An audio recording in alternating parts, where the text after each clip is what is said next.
characters. You know what? On the subject of that, Ooh. our next question from SJS 2003. Rank every V12 Lamborghini flagship supercar. Ranky. Wait, so you're just saying just the V12 line? There are not many. This should be easy. Miura, Countach, Diablo, Mercy, Aventador. What's the new one called? Haven't we done this? What is the new one called? Revuelto. The Revuelto. Thank you. Wow, I almost said the Temerian. We have done it amongst ourselves. Yeah. But now we're going to do it on cam. All right, I will take notes. So at the very bottom, What? What do you put at the very bottom? It's harder than you think. no. It is. You think Aventador. No. Yes. It's not Revuelto. I totally This disagree. is Kenan hating new things. Kenan hates new things. This is a tough part of Kenan that we don't. Well, no, enthusiasts hate new things. The Revuelto is a tremendously exciting Yeah, but car. it's a auto tip battery powered.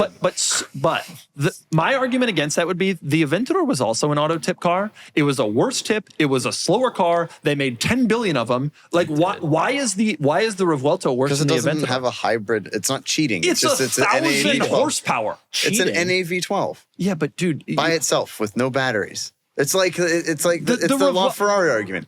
I'd rather have the SP3 Daytona because it has no hybrid assist. the Revuelto's V12 on its own has 814 horsepower before you get to the hybrid stuff. But then it cheats. 814 naturally aspirated 6.5 liter V12 horsepower. Okay. But then it cheats. How does it cheat? Fine, Does that take get up out to the 1,000? hybrid stuff. You still got an 814 horsepower. Take off the hybrid Well, stuff because you can do that. They're gonna eventually. You're missing my point. Oh, they're gonna eventually. They're gonna go back to the Aventador. So they added on the hybrid stuff to give it even more power, even without it. I'm putting it last. I don't understand. Your argument though is that it doesn't have an NAV12, which it does. No, I said non-hybrid non-hybrid V12, which is what I like. That's like tacking on extra. No, that's not. It's the cheating according SF90 to versus the LaFerrari. Which would you rather have and why? Is neither an option. Or not the SF90. So, no, the mind. SP3. The SP3 Daytona. SP3. Because it looks better. I think the it's Aventador looks rarer. better. It's not rare yet. You don't think the Revuelto looks better than the Aventador? I don't. I totally disagree. I think you're very wrong. You're saying Aventador last. You're saying Revuelto last. Yes. Are you The saying next Aventador one after second that last? is going to be Aventador. The next Okay. one after that will be Revuelto for you.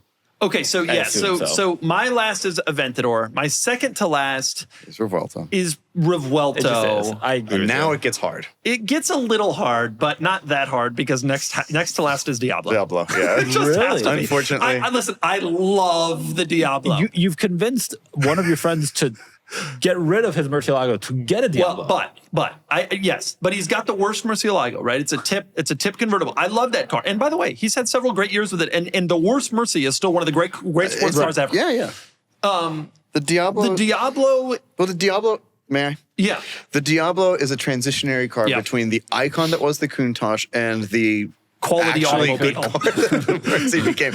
And you have this weird transition of it started out as rear-wheel drive, which are my favorite cars. Then you had the SV. Then it became all-wheel drive, and then it got bigger, and Audi tried to refine it. There are versions of the Diablo that I would actually put really high on this list. SV. The SV, the SE30, and the 6.0 I would put much higher. But taken as a whole, the early Diablos were not well built. The all-wheel drive Diablos are nice cars, but they're not.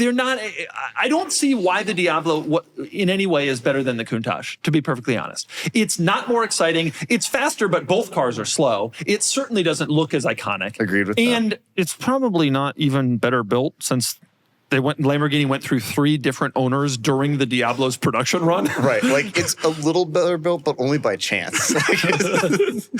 But I agree. As much as I also love it, that was the Lamborghini kind of my childhood. It's like I agree. If I could put an SE30 might be my number 1 overall car on this list, but taken as a whole, the Diablo is our next worst. yes, in aggregate, I agree. Then Mercy. So the question is, Then Mercy, which is better? Countach or Miura? And I know what I would argue. Countach, no question. Yep, I agree. Really?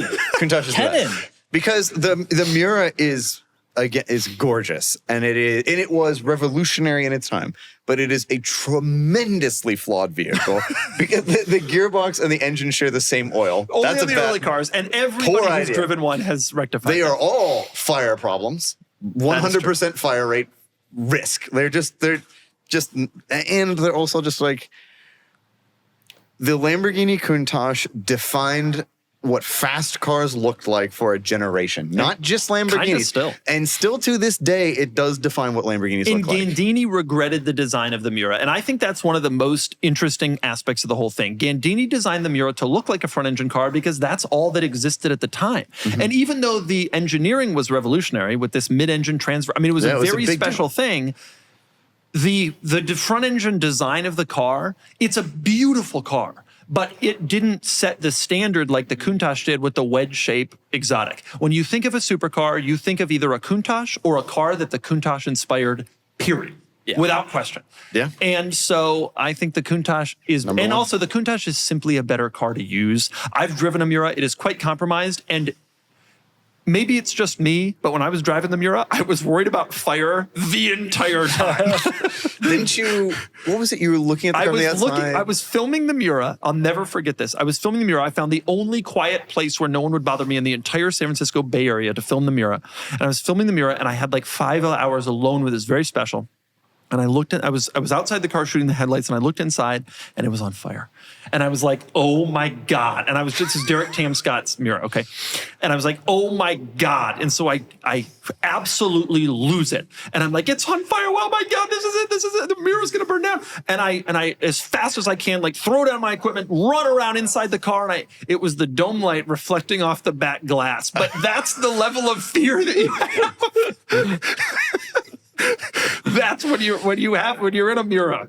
And I mean, you and I have both witnessed them catch on fire before, like in person at the same event. That's true. I forgot about that. So like, I only have slight Miura experience, and fire was involved at all.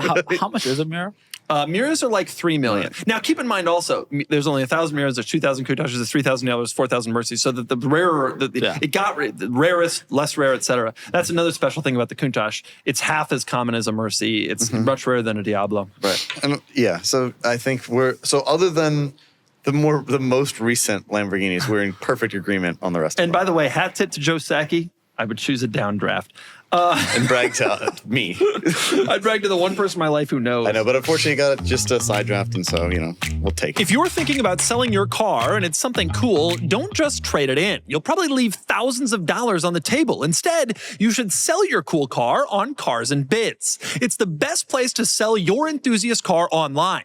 There's a simple submission process, you get full support from our auction team, and most importantly, you're selling directly to other car enthusiasts who actually know what your car is worth. No more lowball offers from dealerships, no tire kickers, no shady classifieds. We've seen our sellers get thousands of dollars more than their trade-in value again and again on Cars and Bids. It's honestly a no-brainer. So, if you're ready to move on to your next fun car, head to carsandbids.com to get started. That's carsandbids.com, the best way to sell your enthusiast car.